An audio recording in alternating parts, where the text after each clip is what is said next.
Good evening, archivists. Tonight we will be continuing the story of Henry the Security Guard and the scary 10-ruled cemetery. To follow along, be sure to listen to the Henry's first part of his scary story. Link in the description below. Now, let the terrifying story of Henry continue.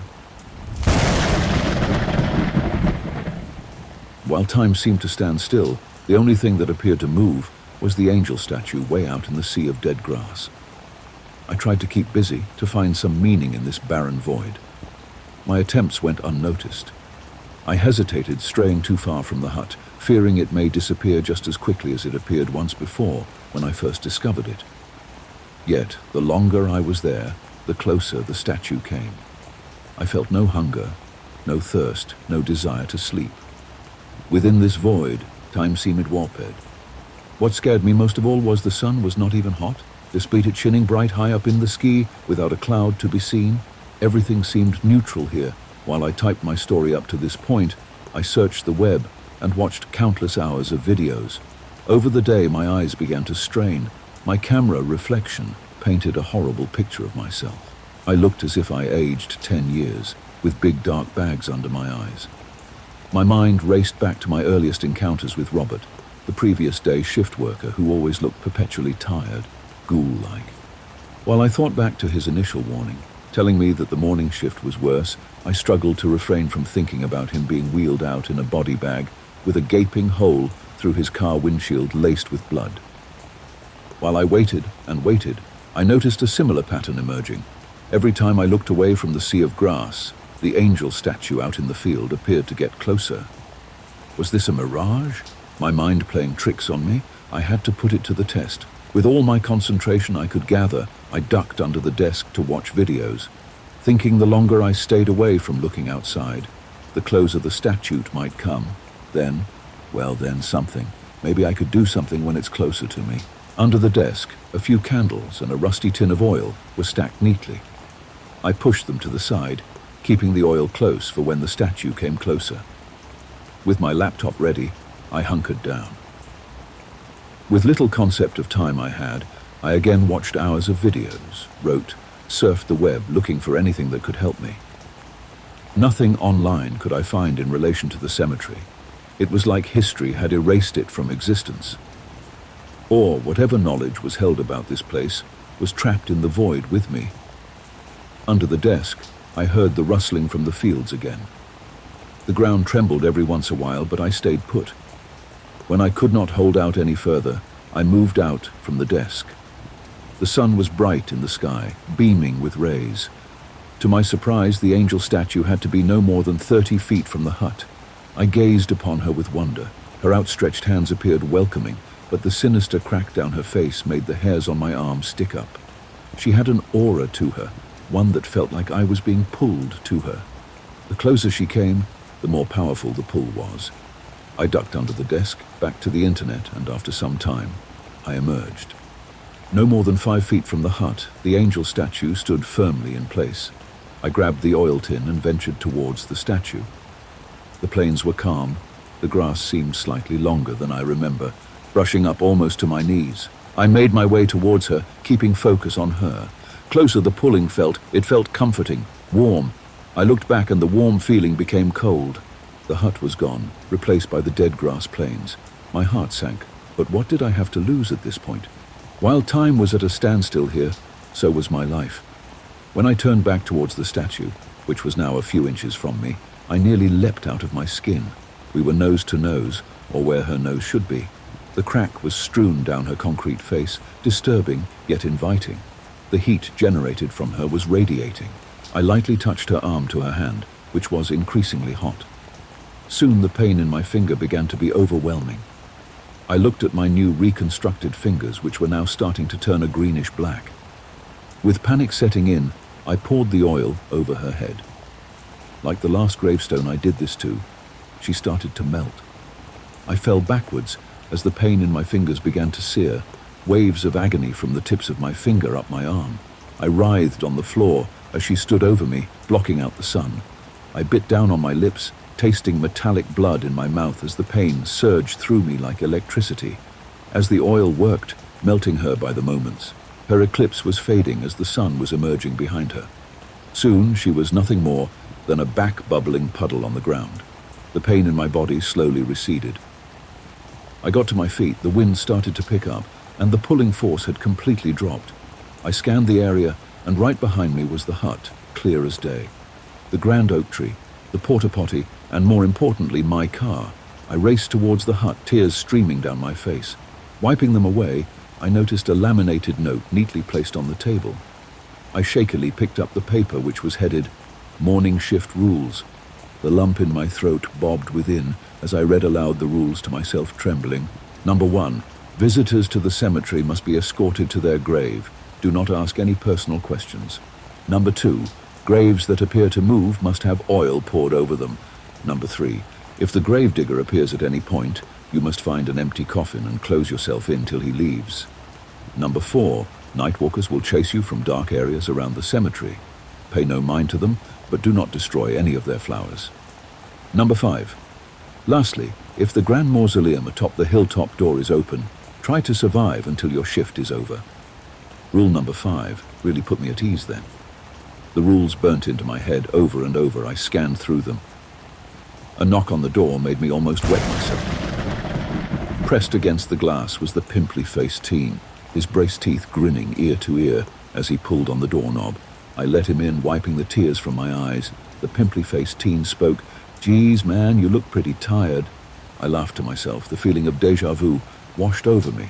Before I could speak, I noticed the landscape around me was back to normal, like I was transported back to reality. I looked at my watch, 7 p.m. The pimply-faced teen threw his bag onto the floor and began texting away, "You're lucky you don't have the morning rules." I manically laughed to myself, making my way to my car. Those similar thoughts of Robert raced back to me. I peeled out down the cemetery path, racing past gravestones while the moon settled high above me. I never thought I'd wish to see nighttime again. When I got home, I called my parents. They were horrified when I talked to them, saying that I had disappeared for over a week and the police were looking for me. Before I could give them an explanation, the call cut out. I tried redialing, but I wasn't able to get a single. I tried different numbers, but to no avail. The waves of drowsiness were really starting to take effect. I struggled to keep my eyes open. Soon my consciousness closed in like elevator doors, and I was out. I awoke in the early morning hours. No missed calls from my parents, just one call from an unknown number and a voicemail. I cautiously played the voicemail. "Hello, Henry. Glad to have you back with us. Rest assured your parents are okay, but they won't be talking to you anytime soon. You are expected back at the cemetery at 5 a.m. sharp. I assume you have the rules with you. Oh, lastly, Henry, do not try to reach out for help. You are our property now, and we are keeping a very close watch on you." The man's voice cut out sharply. I raced to get dressed. Gathering my things, I noticed a shiny silver Cadillac parked across the street with tinted black windows. While I got to my car and made my way to the cemetery, I noticed more and more Cadillacs tucked away. I pulled towards the cemetery road and braced for my second shift, the sun just starting to peek out from past the treetop.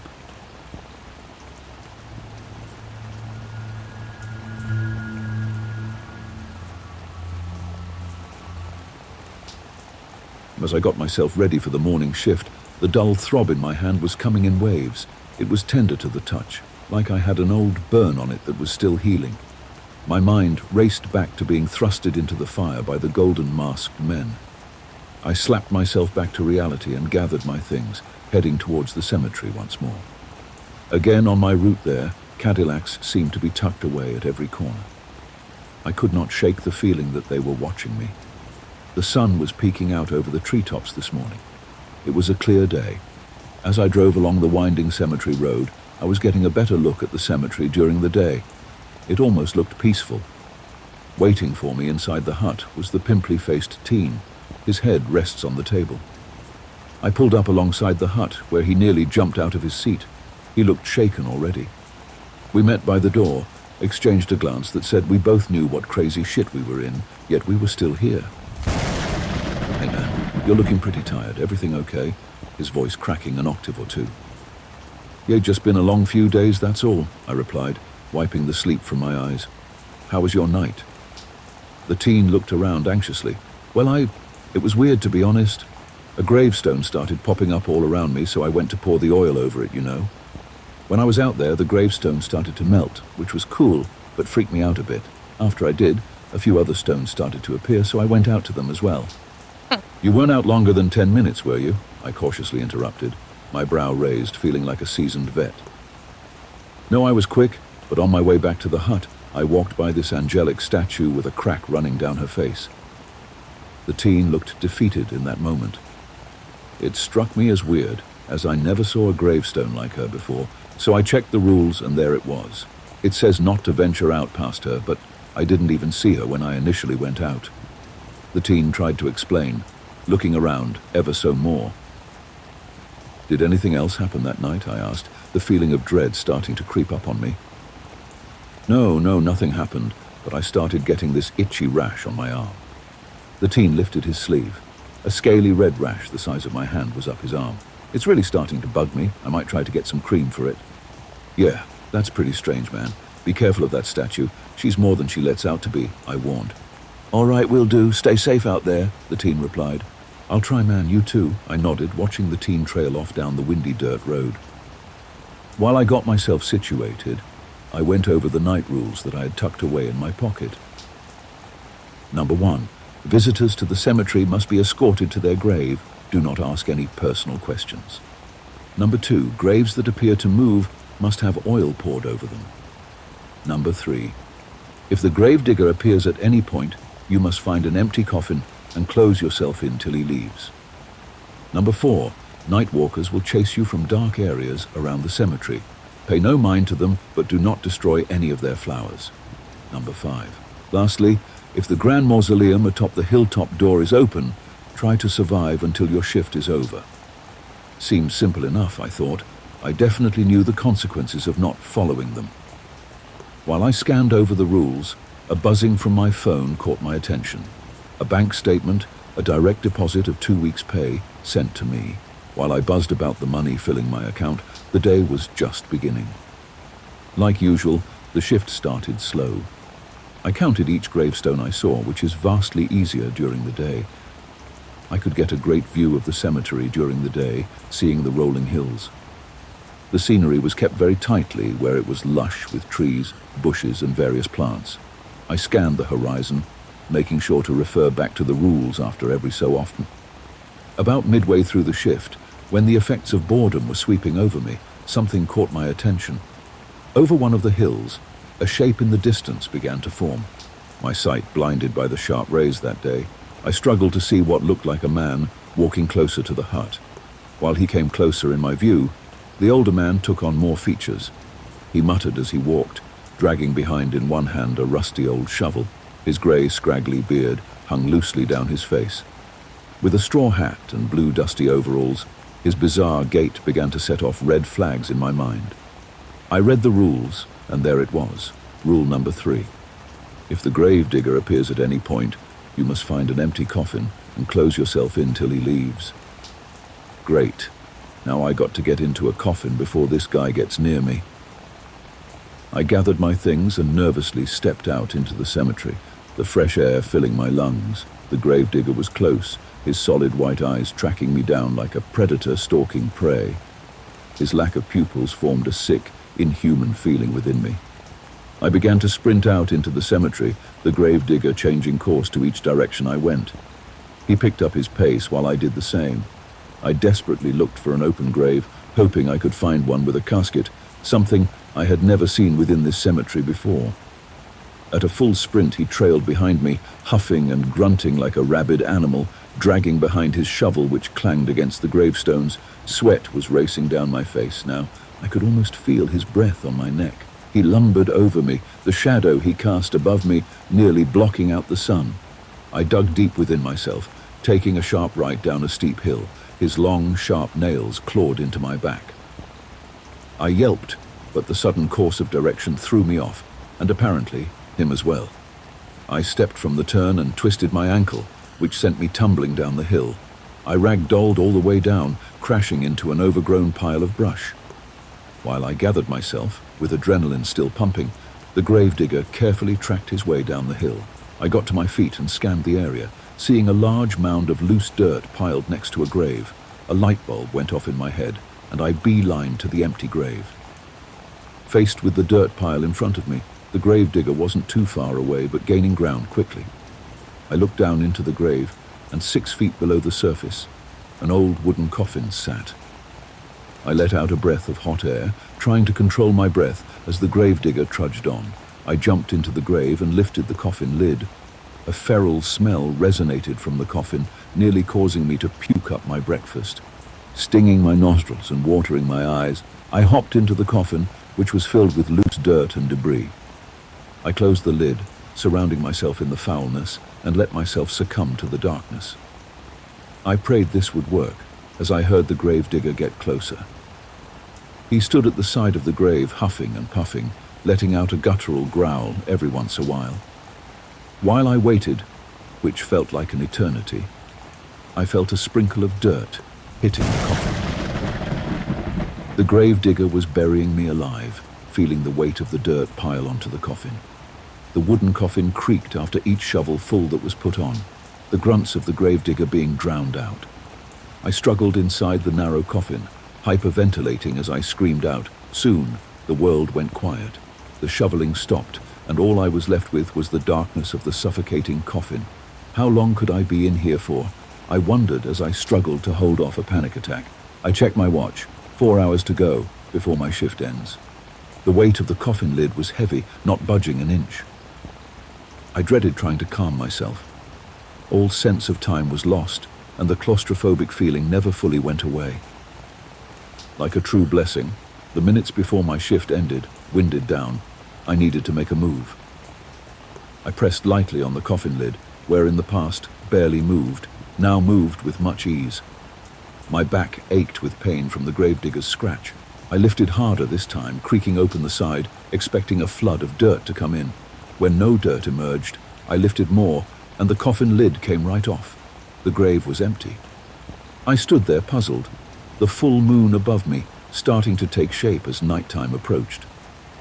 I lifted myself up out of the grave, freezing to see any sights of the gravedigger. When nothing appeared, I made my way hastily back to the hut, passing by the gravedigger's rusty shovel, which was stuck into the dirt pile. On cue, I emerged from the darkness to meet the pimply-faced teen waiting out front of the hut. He looked at me, covered in dirt, and asked what I'd been up to. Before I could answer, the ham radio in the hut went off. We looked at each other solemnly as the teen took one last hit of his vape and went to answer the radio. I patted him on the back before getting into my car and headed home. My ankle was sore and my back was caked with dried blood. Once I got home, I showered off the dried blood and dirt and thought long and hard about my life. How long was I going to keep this up before something terrible happens?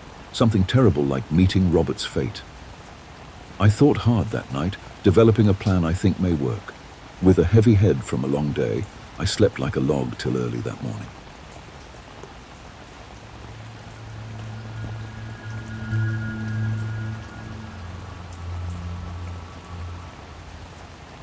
I woke up that morning with the best sleep I've had in what felt like weeks. I looked at my alarm, letting out a loud, stretching yawn. Couple more minutes in bed then, I'll head out, I figured. When the time came, I gathered my things and headed out towards my car. It was going to be a cloudy, foggy day, according to the forecast, so I brought an umbrella with me just in case.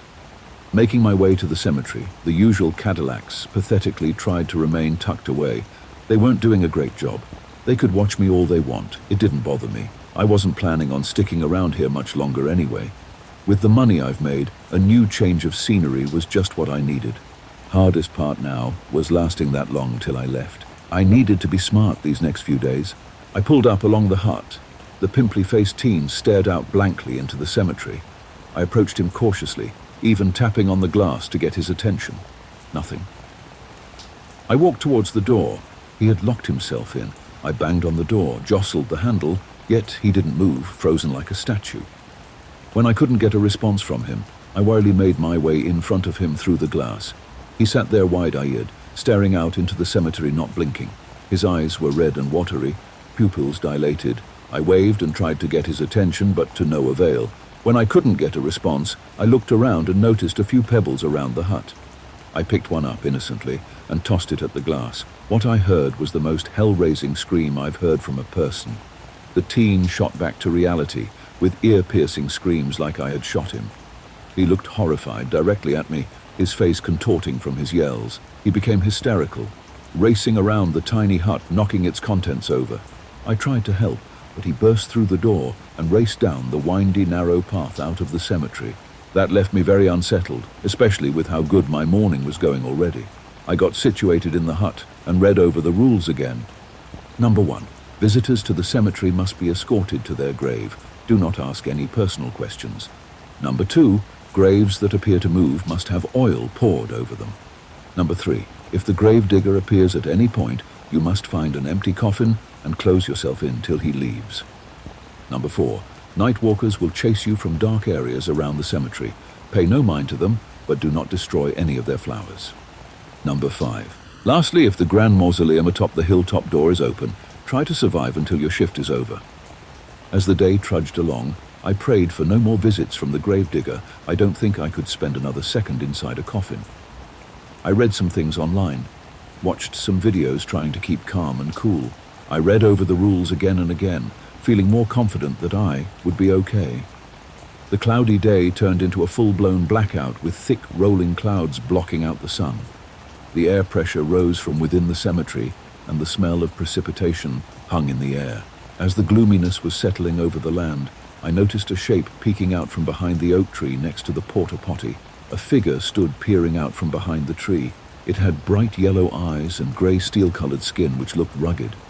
I stared at it for what felt like an hour, watching it stand there silently. Watching me from beyond the tree, had he always been there, I wondered to myself. I looked over the rules when number 4 caught my eye. The night walkers will stalk you from dark areas around the cemetery, but pay no mind to them, but do not destroy any of their flowers. Well, that's great, I thought, looking back towards the tree, but he was gone. I went back to my reading, but my eyes kept drifting up, waiting to see any of these so-called night walkers. When I picked my head up for the 3rd time in 5 minutes, I noticed an oddly shaped circular gravestone protruding from the ground not too far from my car. I could have sworn that it was not there originally, as I've never seen a circular tombstone before. I got the oil can ready and headed outside. A cool breeze was blowing as the rolls of grey clouds spilled across the sky. I headed towards the gravestone, which strangely had no markings on it, and was cool to the touch. The other gravestones that appeared had always been warm, yet this one was almost icy. I hesitated, thinking this one may not be a random one. I cursed myself for not paying better attention, ultimately deciding to pour the oil over it. While I figured, what could go wrong, I was faced with a much different reality. The oil powered over the gravestone, starting to melt it, which gave me some sense of relief. I continued watching when I heard what sounded like a stampede of people running out from within the cemetery. When I looked, the cemetery was quiet, trees and foliage rustling about in the wind. I returned back to the gravestone, which was now almost completely melted. Before I turned and went back inside the hut, a shape from within the oil caught my attention. As it continued melting, a flower began to take shape from inside the cracking gravestone. Confused, I looked down in horror. As more of the flower revealed itself, the stampeding started back up again. The flower writhed about from within the oil, death overtaking it. It turned from lush green and white to sickly brown and black, twisting in pain as the oil bubbled around it. The stampede grew louder, the ground vibrating around me. I rushed towards the hut and was faced with the oncoming swarm of night walkers. They ran on all fours, mouths hanging agape with bright yellow eyes. Their elongated limbs stretched as they raced for the hut. I went over the rules, seeing no way to fight them, in a desperate attempt as they closed in on me. I got in my car and peeled off down the dirt road. Maybe this early retirement was coming sooner rather than later. As I raced along the dirt path, I looked back in my rearview mirror and saw the horde in full force charging towards me. There must have been over 20 of them. Panic filled my body. Dirt crowded the air as they drew closer to me. Their gallops shocked the earth, sending waves of vibrations that shook my car. My heart was in my chest. I prayed I'd make it out in one piece. My mind flashed back to Robert's car and what came of him. With the iron gate in front of me, out of the cemetery in sight, I floored it, pushing my car to the limit. Looking behind me one last time, I saw the horde stopped in its path, staring at something. When I turned back around, the woman with long flowing red hair stood smugly in the gate's entrance. I slammed on the brakes, sending screeches resonating through the air, and the car struggled to stay on course. My car spun out of control, flipping over before smashing into the iron perimeter face. I awoke in the mangled car covered in broken glass and the air-bagged deployed. My ears rang and my nostrils were stung with heavy smoke. I was upside down, trying to undo my seatbelt. Deep gashes were up along my arms, blood was trickling down into my eyes, blocking my vision. Before I lost consciousness, the woman in red bent down, looking inside the car, shaking her head disapprovingly before the world went dark. I awoke in my room. It was nighttime. Did I have a dream? I questioned. I went to the door, but I was locked in. This didn't feel like my room. Outside was pitch black, and the window couldn't budge. While being an exact replica of my room, it felt otherworldly. I was covered in bandages, and my shoulder ached with pain. My mind raced back to the car crash. It felt so real. I'm sitting here now, in this fake room of mine, typing away. I don't know how long I'll be here. It's been a few hours, and nothing so far. Hope this entry makes it out to you guys. We'll update when I can.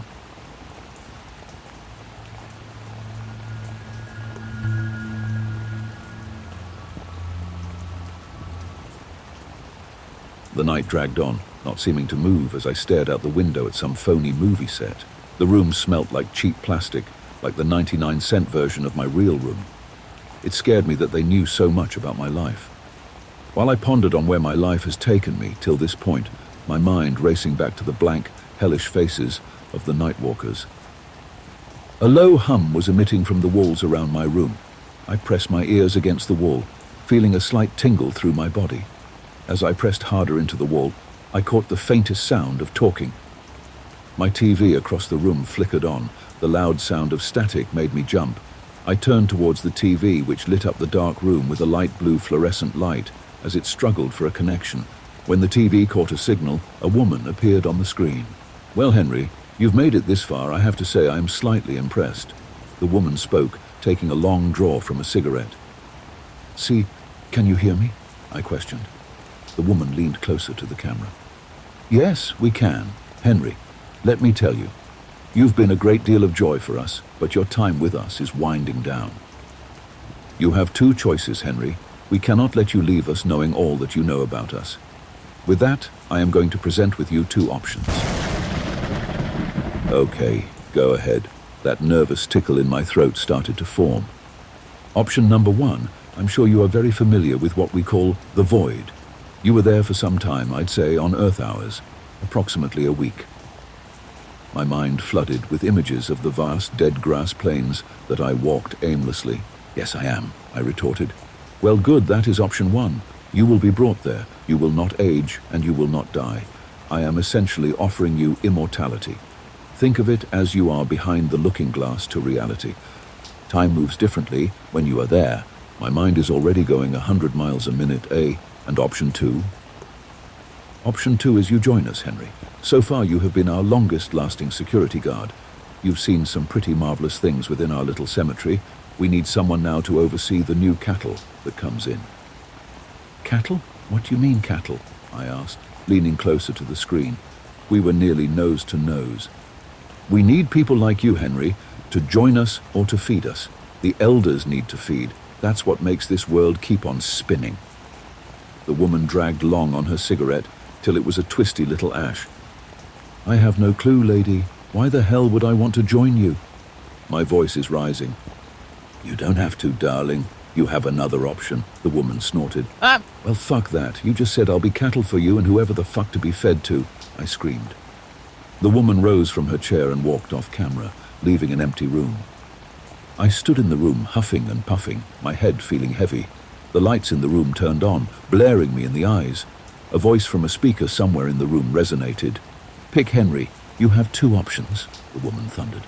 "I don't know," I cried, falling to the floor weeping. The light is getting ever so brighter, blinding me. Thoughts of my family and my old life came rushing back to me. "Pick Henry, or we will decide for you," the woman roared. I tried to figure out what was going on. Maybe I could find a way to destroy them. But I would need to be inside with them, I thought to myself. The speaker crashed in, and the woman said, "We are waiting." Okay, I've decided. I will join you whatever the hell you is, I bawled. Very good, Henry. Wait for further instruction and someone will be with you shortly. I suggest getting situated in your new room. The speaker hummed off. I crashed onto the bed, tears racing down my face while my mind raced. I couldn't go back to the void. I'd lose my mind in there. Maybe there is some way I can figure more of this out, but I need to be in this reality to do it. As I laid on my bed while it began to overtake me, I slept soundly till being woken by the sounds of birds chirping. I looked out my window, seeing the bright rays of sunlight peeking out from the horizon. Except I wasn't looking out my apartment window. I was looking out into the cemetery where graves stood scattered amongst the fields of brush and foliage. I stumbled backwards in a panic, screaming out to the woman's voice, hoping she'd answer me. Why am I back here? What's going on? I wailed. The room went bright white again, blinding my eyes, searing into them. As I crumbled to the floor, I tried to fight against the searing white-hot light. Then, nothing. Like an instant flash, I opened my eyes and was met by the glaring metal of my wrecked car. I tried to stand up, but my body ached in pain. Blood was racing down my forehead. My car laid in a mangled, totaled mess. I stumbled to my feet, using the car to help me up. Glass cracked as I struggled to get my footing. The sun was high in the sky that day, yet a neutral, comfortable temperature laid about. I looked around as the panic and dread set in deep within my stomach. An empty field lay before me with soft, overgrown, yellowish grass. I stepped forward, nearly falling over as my legs struggled to keep balance. I turned to grab my car, and it was gone. Soft, dead grass lay in its place. My mind went heavy as the tears bubbled in my eyes. I walked on that day aimlessly, walking for what felt like days as the sun never moved. I eventually stumbled upon a lowly hut sitting far out in the distance. My mind felt like mush as I pushed ahead. After some time, I reached the old so familiar hut. I let myself in, and on the desk sat a tiny cube screen TV. Curious, I switched it on, and it played what looked like a live feed from a camera. The camera showed nighttime footage facing the hut, yet it wasn't me in the hut. I knew who was sitting there. It was a pimply-faced teen who looked terrified as he stared out into the darkness of the cemetery. I watched his every move indefinitely. I tried messing with the other buttons, which were lined 10 long of various different colors. I pressed the yellow button and stared. Clang! Something hit the glass on the hut on the live feed. The teen jolted his head up, looking around anxiously. What the hell did I think? I pressed the yellow button again. Another clang as a tiny pebble crashed into the glass. The teen dove under the table, rummaging for something. I pressed the button again and again, getting a little thrill each time. Clang, clang, clang. More and more pebbles hit the glass. The teen let out a pathetic little scream. He struggled under the desk, sitting there in the darkness. Smart, I thought. I leaned back in my chair, staring at the power I controlled before me. I let the teen get comfortable, thinking he beat it this time. That's when I pressed the yellow, blue, red, and green button all at once. While I sat there comfortably chuckling to myself, the horrors of the cemetery pounced upon the teen, his terror-filled screams radiating through the tiny TV speaker. I gazed upon his death and saw the woman with red hair appear from the darkness. She looked directly at the camera from afar, winked, and walked off to retrieve his body. The sun was high that day, as it was each day going forward. Hard to tell what day it is in this place since it was never nighttime. During my time here, I've watched countless new security guards come in. It gets pretty fun trying to come up with new ways to fuck with them, to scare them, to see if they can keep up with all the rules. Death after death, they came and went. I am following one girl right now. She's getting pretty far ahead in this little game. She's almost made it to where I made it last time. I hate to say it, but I feel kind of proud of her. Thank you for dropping by the archives and listening to our ghastly stories. Don't forget to like, comment, and lastly subscribe. Until next time, archivists, I bid you all good night.